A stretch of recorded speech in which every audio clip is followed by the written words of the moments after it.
45ஆம் அத்தியாயம். நேற்று அதிகாலை நாய்வாய் ஊற்றின் இடப்புற பாறையின் மீதிருந்துதான் பாரி தனது ஆயுதத்தை உருவாக்கி கொண்டிருந்தான். கொடிமூக்கனை பிடித்தபடி அளவனும் கீதானியும் நின்றிருந்தனர்.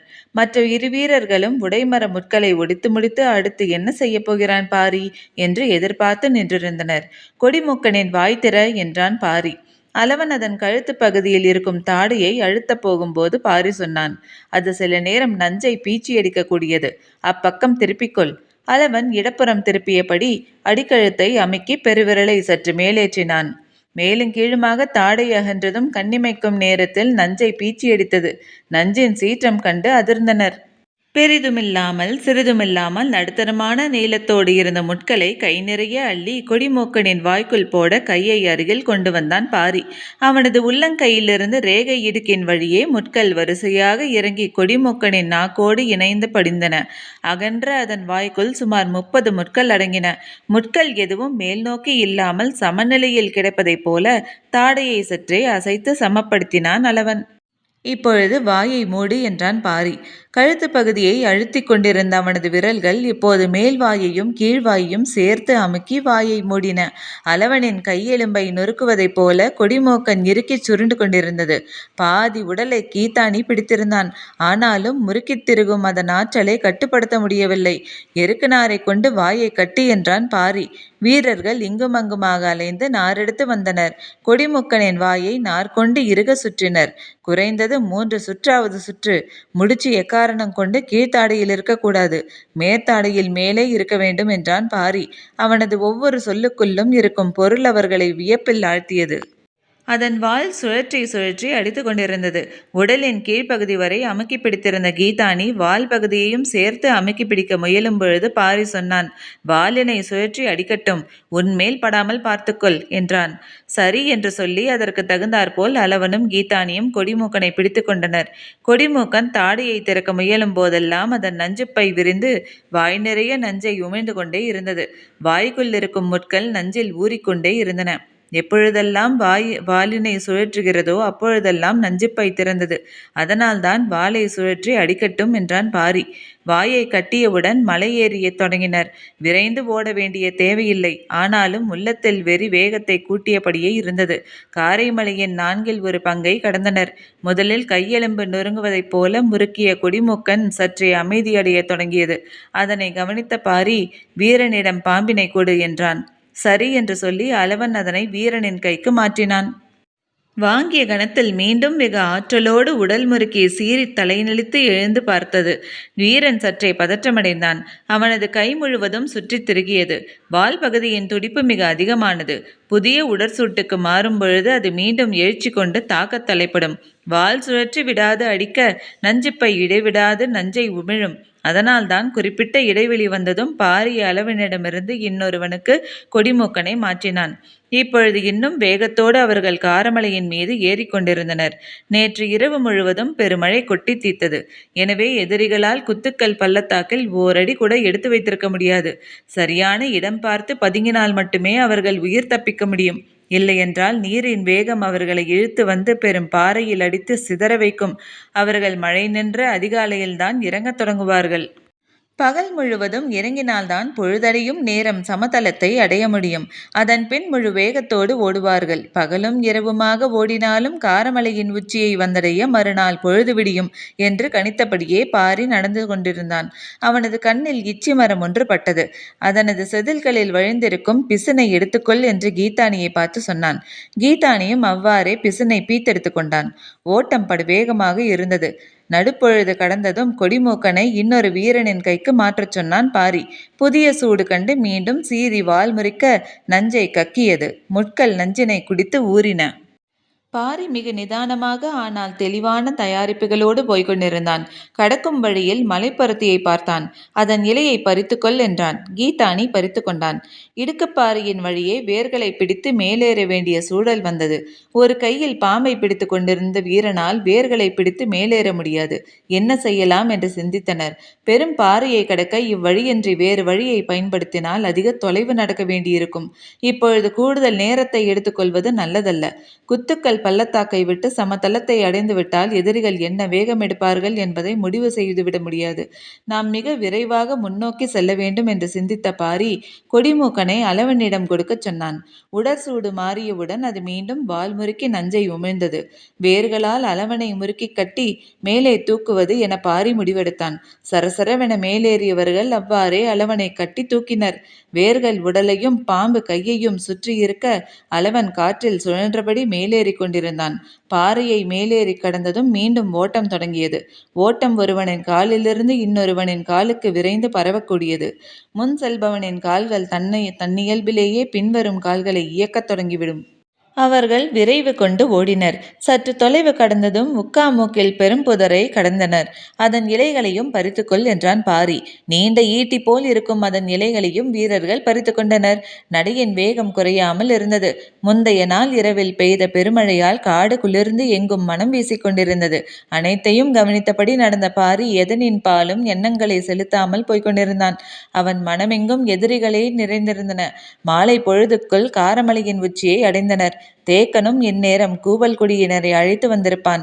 அவர்களும் மலை விளிம்புகளில் அணிவகுத்திருப்பர் என்று எண்ணியபடி பார்வையின் கோணம் மறையாத இடத்தை தேர்வு செய்தான். அனைவரையும் நன்றாக ஓய்வெடுக்கச் சொன்னான். இரவு முழுக்க கொடிமூக்கனை குறிப்பிட்ட நேர இடைவெளியில் கைமாற்றிக்கொண்டே இருந்தான். நஞ்சுப்பை விடாது கக்கிக் கொண்டே இருந்தது. இதன் வீரியம் அளவற்றதாக இருக்கும். கொம்பேரி மூக்கனை ஒப்பிட்டால் கொடிமூக்கனின் நஞ்சு வீரியம் குறைந்ததுதான். ஆனால் நஞ்சேறும் பதத்துக்கு 2 மடங்கு நேரம் கிடைத்ததால் இதுவும் அளவற்ற வீரியத்தோடுதான் இருக்கும். காரமலையின் உச்சியின் மீது இரவு முழுவதும் கவனம் கொண்டிருந்தனர். பொழுது விடிய தொடங்கியது. கதிரவனின் ஒளிக்கீற்று மேலேறின.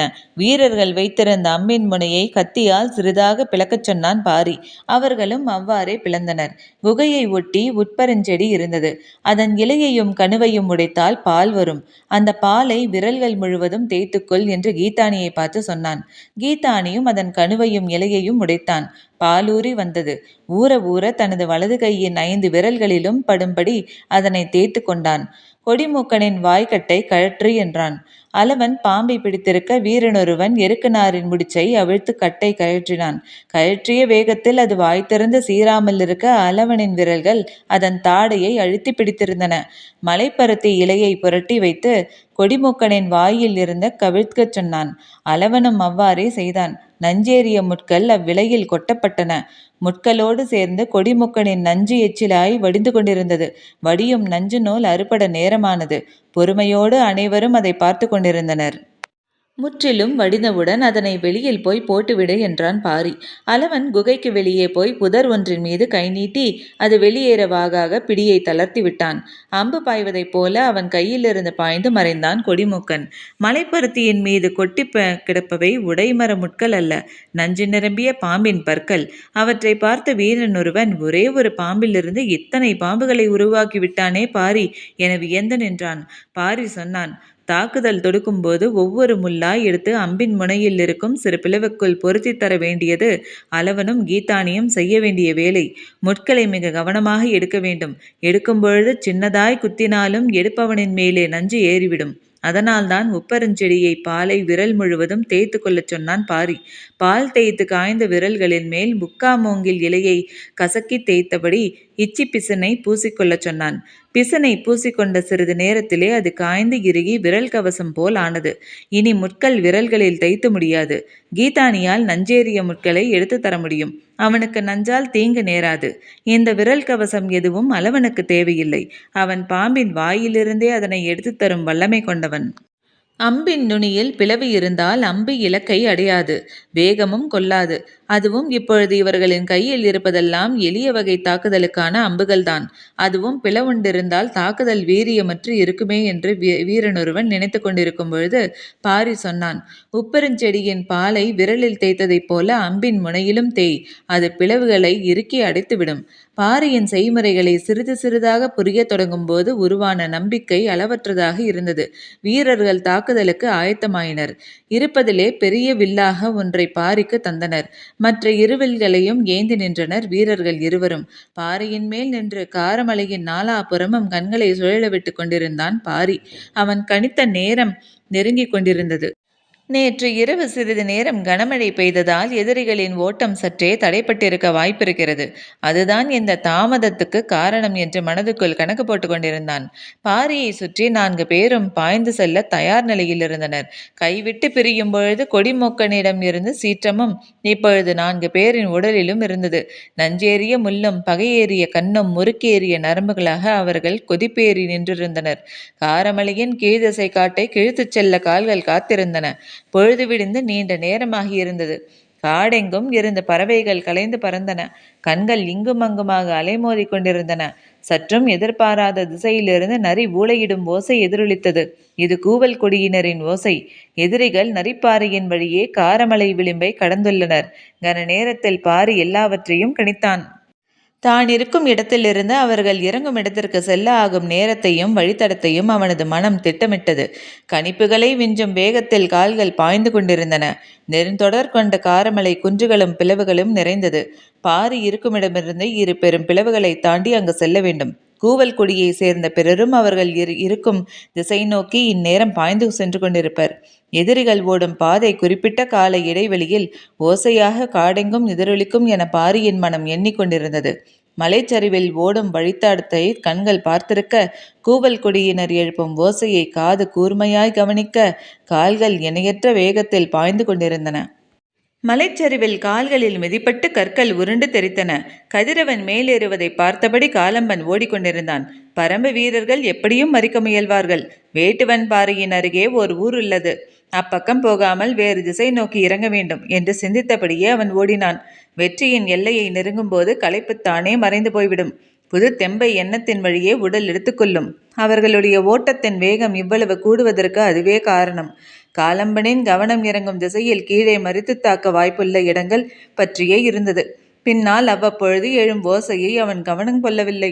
காரமலையில் 4 ஒரு பகுதி தொலைவை கடந்த பொழுதுதான் அவனது கவனம் சற்றே அதன் மீது சென்றது. 2 முறை நரி ஊளையிடும் ஓசை கேட்டது.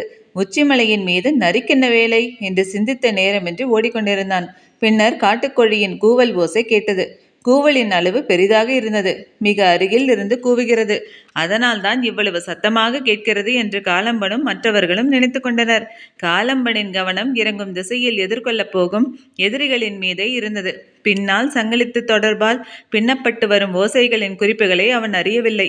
நேரம் செல்ல செல்ல அவர்களின் கால்கள் வேகத்தை கூட்டின. ஆனால் அதே அளவு வேகத்தோடு காரமலையின் பல இடங்களிலிருந்து அவர்களை நோக்கி கால்கள் வந்து கொண்டிருந்தன. எதிரிகளின் ஓட்டத்துக்கு ஈடு கொடுக்க முடியாது. ஆனால் அவர்கள் இறங்கும் திசையறிந்து அதனை நோக்கி குறுக்கிட்டு வருவதால் கூவங்குடியினரும் பாரியும் மிக துல்லியமாக அவர்களை நெருங்கத் தொடங்கினர்.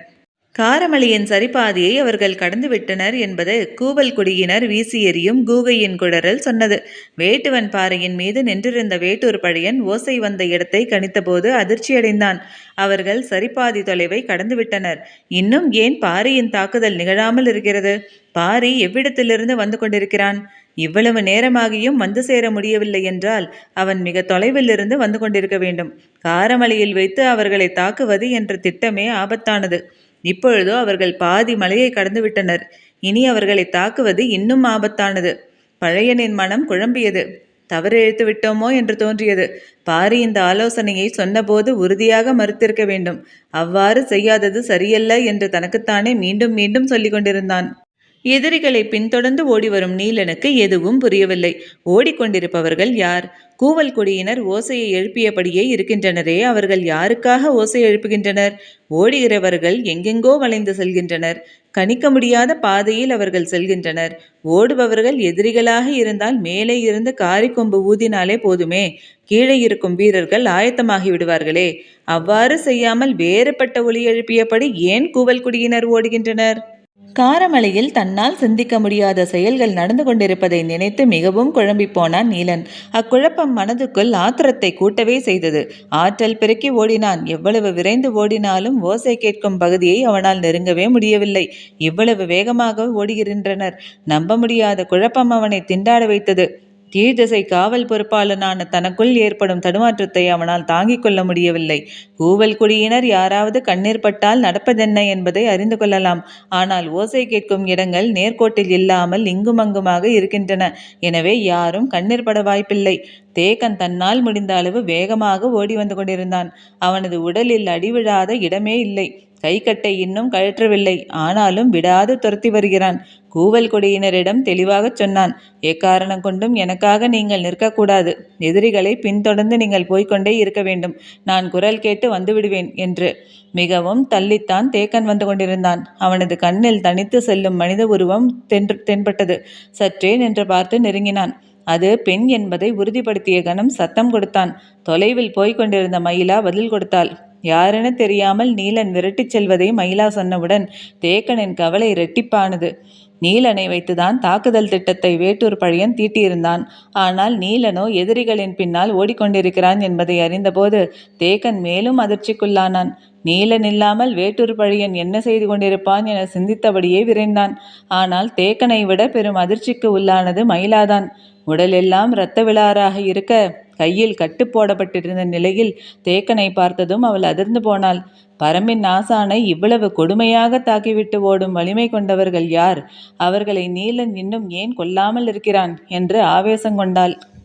நடுவில் பாறைகளில் விழுந்து சிற்றாறு ஒன்று ஓடிக்கொண்டிருந்தது. அதனை கடக்க கவனமாக இறங்க வேண்டியிருந்தது. காலம்பன் முதலிலே இறங்கினான். அனைவரும் ஒருவர் பின் ஒருவராக இறங்கினர்.